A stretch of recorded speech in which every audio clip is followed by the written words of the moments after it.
Hello दोस्तों, स्वागत है आपको हमारे यूट्यूब चैनल में। आज मैं आपको क्लास 11th का फिजिक्स का पार्ट 2 का चैप्टर 1 के बारे में डिस्कस करेंगे।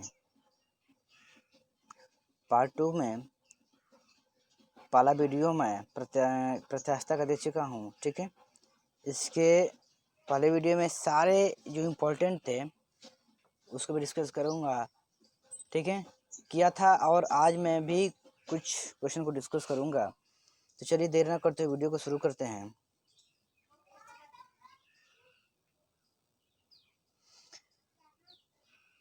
इसमें दिया है विरूपक विकृति क्या होता है। विरूपक विकृति यानी स्पर्श रेखीय बल की दिशा में, ठीक है। यानी स्पर्श रेखीय क्या होता है, जैसे कोई वृत्त है, ठीक है, इस पे से हम ये मान लीजिए स्पर्श कर रहा है, तो स्पर्श करेगा, फिर भी क्या करेगा, यहाँ पर एक बल काम करेगा स्पर्श। लेकिन इसका दिशा क्या है, ये दिशा है, इसका ये दिशा क्या है, ये है। ये हम लोग इधर बल लगा रहे हैं, ठीक है, बल सीधा में लगा रहे हैं, फिर भी ये जो बल है इस वृत्त पे काम करेगा। यानी स्पर्श रेखीय बल दिशा में किसी परत के विस्थापन तथा उस परत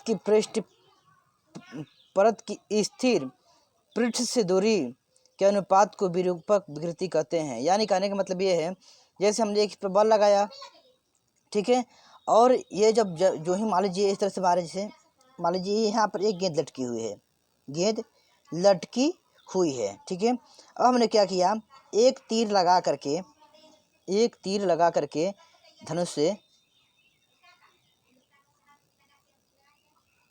से हमने एक तीर को क्या कर दिया, तीर को बाण से मारा, और ये हमने इसको बीच में मारा, परंतु ये क्या कहे बीच में नहीं लगा, और इसमें क्या कर दिया, इसको बाहरी किनारे से होते सटते हुए यानी स्पर्श करते हुए ये बाहर निकल जाती है।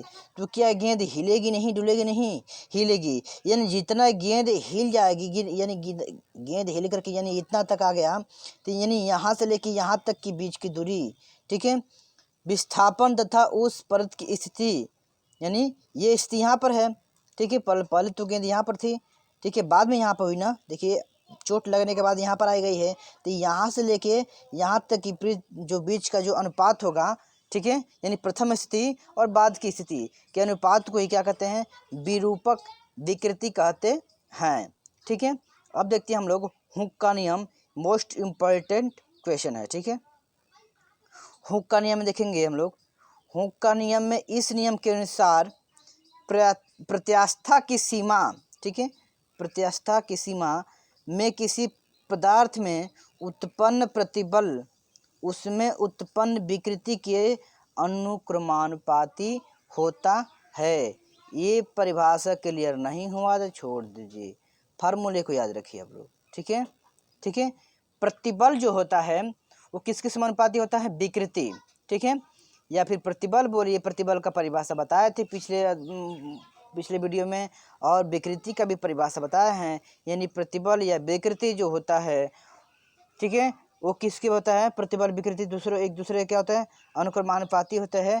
यानी प्रतिबल और विकृति, ठीक है, कि प्रतिबल और विकृति के अनुपात को क्या कहते हैं, प्रत्यास्था गुणांक कहते हैं, या हुक का नियम कहते हैं। यानी प्रत्यास्था की सीमा में किसी पदार्थ में उत्पन्न प्रतिबल, ठीक है, यानी कोई भी पदार्थ है, ठीक है, प्रत्यास्थता की सीमा में होनी चाहिए।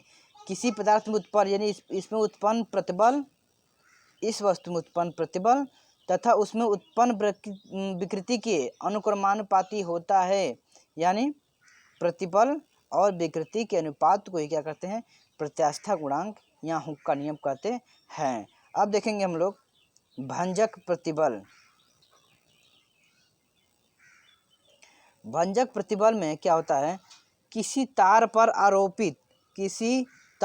आरोपित वह महत्तम प्रतिबल, देखिए आपको छोटा छोटा किताब में देखेंगे तो बहुत बड़ा बड़ा क्वेश्चन लिखा हुआ है, परंतु ये हम आपको छोटा छोटे परिभाषा के रूप में आपको राइट करके बता रहा हूँ। किसी तार पर आरोपित वह महत्तम प्रतिबल जिसे वह तार बिना टूटे सहन कर सकता है, उसे तार का भंजक प्रतिबल कहते हैं। परिभाषा क्लियर नहीं हुआ ना, फिर से बताएंगे आपको। भंजक प्रतिबल का मान किसी दिए गए तार के नियतांक तार के लिए नियतांक होता है। फिर से इस परिभाषा को पढ़ेंगे। यानी किसी तार पर आरोपित वह महत्तम प्रतिबल, कोई भी तार है, ठीक है, यानी यहाँ से कोई तार है, इस तार पर, ठीक है, पर आरोपित वह महत्तम प्रतिबल यानी जिसमें अधिकतम जो महत्तम का मतलब होता है अधिकतम, यानी जिसका मैक्सिमम प्रतिबल लगाया जाए, जिससे वह तार बिना टूटे सहन कर सकता है। इसमें इतना तार अधिकतम बल लगा रहे हैं, फिर भी ये तार टूटे नहीं, परंतु ये क्या कर दें, सहन कर सके, ठीक है, टूटे नहीं फिर भी ये क्या कर सहन कर सके, उस तार का भंजक प्रतिबल कहते हैं।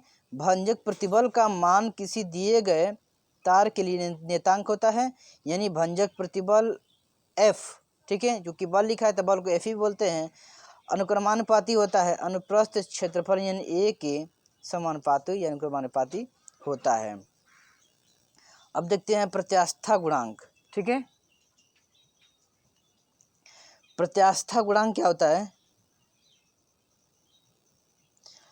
प्रत्यास्था की सीमा के अंदर वस्तु पर कार्यरत प्रतिबल तथा उसके संगत उत्पन्न विकृति का अनुपात उस वस्तु का प्रत्यास्था गुणांक कहलाता है, ठीक है। आपको हम परिभाषा के साथ क्लियर कर रहे हैं, ठीक है। कोई भी डाउट हो तो आप कमेंट बॉक्स में कमेंट कर सकते हैं, क्योंकि आप लोग कमेंट नहीं करते हैं। यानी अगर परिभाषा क्लियर नहीं हुआ तो फार्मूले के अनुसार भी हम लोग परिभाषा को डिफाइन करते हैं। यानी प्रत्यास्था गुणांक किसी पदार्थ का प्रत्यास्था गुणांक E, अभी बताया है ना, इसे हुक का नियम भी कहते हैं, ध्यान देखिए, इसे हुक का नियम भी कहते हैं। प्रतिबल तथा विकृति के अनुपात को, ये भी इसको तो बताएं अभी हम, हुक का नियम के अनुसार इसको प्रकट करते हैं। प्रत्यास्था गुणांक की प्रतिबल तथा विकृति के अनुपात को ही प्रत्यास्था गुणांक या अथवा हुक का नियम कहते हैं, ठीक है। प्रत्यास्था गुणांक मुख्यतः तीन रूपों में पाए जाते हैं, 3 प्रकार के होते हैं। यंग प्रत्यास्था गुणांक, यंग प्रत्यास्था गुणांक सबसे पहला है आपका प्रत्यास्था गुणांक। 3 प्रकार के होते हैं। पहला क्या है? यंग प्रत्यास्था गुणांक, यानी प्रत्यास्था की सीमा में किसी वस्तु के अनुदैर्ध्य प्रतिबल, ठीक है, तथा अनुदैर्ध्य विकृति के अनुपात को ही प्रत्यास्था गुणांक यानी यंग प्रत्यास्था गुणांक कहते हैं। इसे y से प्रदर्शित करते हैं, अर्थात y बराबर क्या हो जाएगा, अनुदैर्ध्य प्रतिबल बटे में अनुदैर्ध्य विकृति, यानी अनुदैर्ध्य प्रतिबल क्या बोलते हैं हम लोग, FL बोलते हैं, ठीक है। FL बराबर क्या होता है, MGL, FL को MGL भी लिख सकते हैं, क्योंकि F बराबर क्या होता है, MG होता है, MA होता है ना, तो MA के A के स्थान पर हम लोग G लिख देंगे तो MGL हो जाएगा। और अनुदैर्ध्य विकृति क्या हो जाएगा, A डेल्टा L, A बराबर क्या हो जाएगा, पाई R स्क्वायर, क्योंकि किसी पदार्थ के निकालेंगे तो पाई R स्क्वायर हो जाएगा।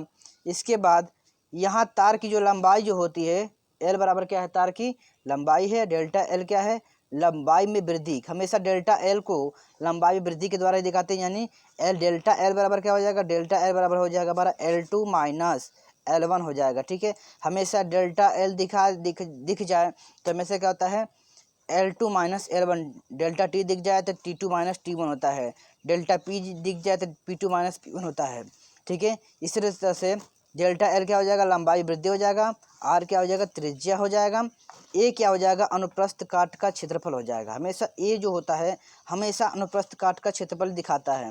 F क्या हो जाएगा, बाह्य बल हो जाएगा, यानी जितना इस पर हम बल किसी वस्तु पर या तार पर बल लगा रहे हैं, ठीक है। M क्या है, M लटकाया गया द्रव्यमान हो जाएगा। और G क्या है, जो हम हमेशा जानते हैं गुरुत्वीय त्वरण हो जाएगा। इसका जो मात्रक होता है न्यूटन प्रति मीटर स्क्वायर, तथा बीमीय सूत्र क्या हो जाएगा, ml -1 T पे -2 होता है, ठीक है। यंग प्रत्यास्था गुणांक के बारे में डिस्कस कर चुका हूँ। बाकी 2 परिभाषा को मैं कल डिस्कस करूँगा अगले वीडियो में। यदि हमारा वीडियो आपको अच्छा लगता है तो वीडियो को लाइक कीजिए, शेयर कीजिए, तथा चैनल पर नए हैं तो चैनल को सब्सक्राइब करके बेल आइकन को भी प्रेस कर लें, जैसे कि हमारे नए वीडियो की नोटिफिकेशन आप तक सबसे पहले पहुँचे। धन्यवाद।